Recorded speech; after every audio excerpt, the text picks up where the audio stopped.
Sure. First of all, this is a wonderful panel. I just have a question. I just think that's important for young people. And my question is, what would you say to your high school self as a thank you for what helped to lead you where you are today? In other words, right, what did you do right as a teenager to help make it possible to be who and where you are today? This question's open to any of the panels. I can start. I know there was another kind of question that was similar to that I think Martha was going to ask around, what would you have done better or done more in high school? So I would say actually this my answer is kind of both would fit into both. But I think one of the things that I did, and I think I could have done more, but I do think that it helped me to answer your question, Yomika, and I think it's an excellent one. Is I started having conversations with folks in different industries. I really wanted to learn. I think there's broad categories, right, that you hear about. You hear about, being a doctor, an engineer, or you hear about being an artist or a musician, or you hear about being, in business like I am. And those are really nice broad categories, but there's all, those break down, in those industries, jobs break down, and there's a lot of interesting things that happen in those broad categories. And so I think it's really, and I did do some of this, and I think I wish I did more, but I just spoke to different people in those industries to learn more about their day-to-day. What does their day-to-day look like? What are they really focused on? How did they get to where they got to? And I think that's really helpful in just understanding, what these industries are, what are the types of jobs within that, what really kind of, what really I was looking for. I did choose to go into business. I had some of that kind of excitement and passion in high school from talking to folks. And I had, friends and family who had gone in other paths. So I was able to kind of speak to them and, maybe those paths weren't for me. So I did choose business. And so when I went into college, I went to University of Pennsylvania, I did study economics. And I think that was really great. Not always do you have to go into college knowing exactly what you want to do, but I do think it was helpful in terms of kind of giving me a little bit maybe of a jump start in some ways, because I was, I honed in on a specific area. For example, I know little cousins of mine who are interested in being doctors, and they're talking to family, friends, their friends' parents who may be doctors to say, what's the area within the doctorate field that you've studied? What kind of doctor are you? What does your day-to-day look like? And so I think that could probably provide some clarity. And I think the other thing is I really tried to understand like what excites me. I knew in high school that I love problem solving. I love to get on a whiteboard and think through, how to solve problems. I would look at like my parents' day and say, okay, you know what, maybe we can make this a little bit more efficient, or maybe we can solve a problem here for my cousin's small business. And so that was, I knew that excited me. And it's interesting now, it's kind of what I do for a living. I solve problems of businesses, whether they're small, middle, or large, or corporate. And I provide products and partnerships to solve their problems. And that's what I do at American Express. So hopefully that answers the question, but I'm sure the other panelists have some insights as well.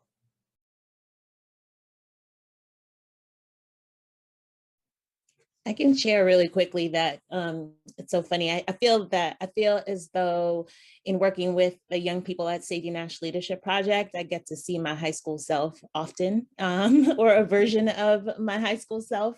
And I think that one of the things that feels important is to distinguish that there's your work in life and in the world, and then there are jobs that you're going to have, and it feels really important to always be committed to your work, right? And I think that from my high school self, like I said, I had, like Sona, a sense of the things that excited me, a sense of things that like really made me curious and interested me. I was always really, like I said, asking questions. And I think that that directly relates to the kinds of work that I've been able to do over the course of my life, because I think that also jobs are, and I'm thankful that I got this message in high school. Jobs are going to look really differently for y'all than they did for us and that they do for us. There are so many jobs that are, and there's so many career paths that haven't been charted as yet. There wasn't really any such thing as an influencer when I was in high school. That wasn't a thing because there was no social media, right? But I think that being really like telling my high school self, stay curious, stay committed to the things that excite you, explore those things more. Those are the things that I would say, because I think that helps you to understand the work that you're going to do in this world, not necessarily like the specific jobs that you're going to have. If I could add one last thing that I think relates to both of those in terms of pursuing your passion and the things that you've natural curiosity about, I would say, to put it really bluntly, like, be okay being a weirdo. And I mean, like, be okay studying the thing that nobody else is studying, pursuing the thing that nobody else is pursuing. In high school, the two places where I thrived academically were in foreign language and the study of music. And when I graduated from high school, my GPA was not great. It wasn't bad, but it wasn't great. No, Diane, I see you mouthing. You don't remember my grades like I do. But that's also a moral of the story, right? Is that you can graduate from places with a decent GPA, not having killed yourself to get, wherever it is you think you need to get to, but with a very clear sense of who you are, what your interests are, and what you're good at. And I have a friend who says that your gifts will make room for you, right? And so when I graduated from high school with an average GPA, now it was a very hard high school, but with an average GPA, I got 2 academic prizes at graduation, the Spanish language prize and the music prize. And I was the last person standing in both of those fields in high school, the last person standing in vocal music performance and the last person standing in Spanish language and literature, right? And so sometimes you win because you're the only one. And sometimes you win because you're the only one still standing and the person who has persevered, right? So don't be afraid to be a weirdo in terms of what your interests are, and to say, everybody's doing this, I'm gonna go over here and look at that and try to understand that. Appreciate that response, and thank you for the question, Ms. Bennett. Next, we have a question from Inez, a student of ours, a junior. She asked, have you ever had a moment where you doubted yourself? And this question is for Michelle G, Michelle Wansley, or Tanae. And or Tanae, go for it. I'll jump in. So have I ever doubted myself? And I'll say this, is that a lot of people have had a traditional high school, then they go to college. And if you read my story, and I wrote this in my first book, is that I did not go to college right away. I worked, and I just did some crazy stuff that all didn't make it out in the book. But what I will tell you is that I learned a lot, and I know that it's never too late to reinvent yourself, to have a new beginning, to get focused, to understand the meaning and power of relationships, not just a mentor, but a champion and an advocate. We could talk about that later, but so I did not have the traditional path. And so there is always an opportunity. The last thing I'll say, and I've made this very publicly known, that I had a high profile job, and on March 27th, 2020, my job was eliminated, and I went on a journey to reconnect myself to my faith and my prayer life.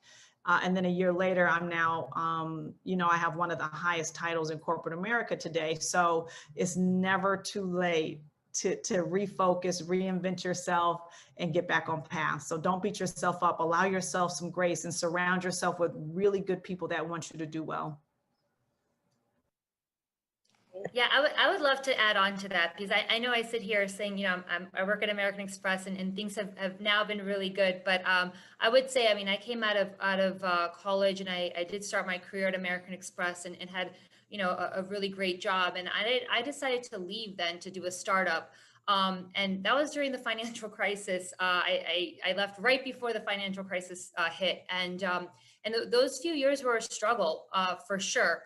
Lack of funding, lack of money, didn't have really a compensation or salary.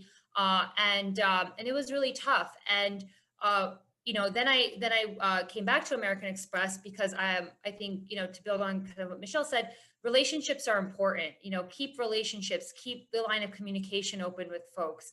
And fortunately, a mentor of mine and my old really senior boss at American Express pulled me back in to say, hey, I'm building something. You know, now you have some entrepreneurial experience. Why don't you come back and we can build this new kind of business together?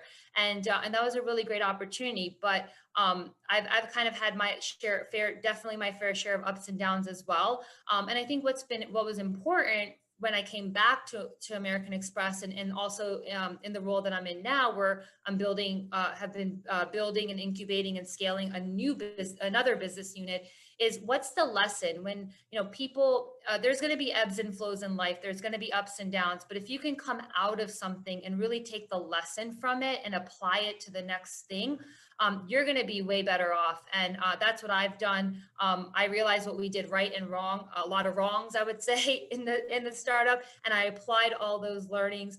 Not to say we didn't make mistakes at I didn't make mistakes in my last few roles at American Express, but I made sure that at least I wasn't repeating as much of some of the mistakes I did make during the startup phases. So that's what I would say. Life is about making sure you're constantly taking the lessons every day, and you're not looking back and reliving, but you're reviewing and you're making sure that, you know, you're staying in the present, looking forward, and carrying through. I just want to add, I'm going to say most of the women are y'all are New Yorkers. So I'm just going to say I experience doubt all the time, but we're from New York. You can doubt yourself and not let everybody know it. You got what it takes. Keep your face on, get through it. I think almost everyone, even if they appear confident, and I know I generally appear confident, have moments of doubt. Only people that don't doubt themselves are ignorant people. That's the truth. So I have moments of doubt, but I especially think for women, because you doubt yourself, every time you doubt yourself, you don't need to share it with everyone. And I think it goes back to the mentors and having the people around you who will tell the truth. Find yourself some folks that you can talk to and be vulnerable with, but doubt is natural. If you're not doubting yourself, you're not thinking. Thank you for that. I appreciate it. That's a great response. Next, we do have a question. Jason, can you make Melissa? I think Melissa was the last one, or some students too, Tarina. We have a number of questions coming. Yeah. Would you like me to make a panelist?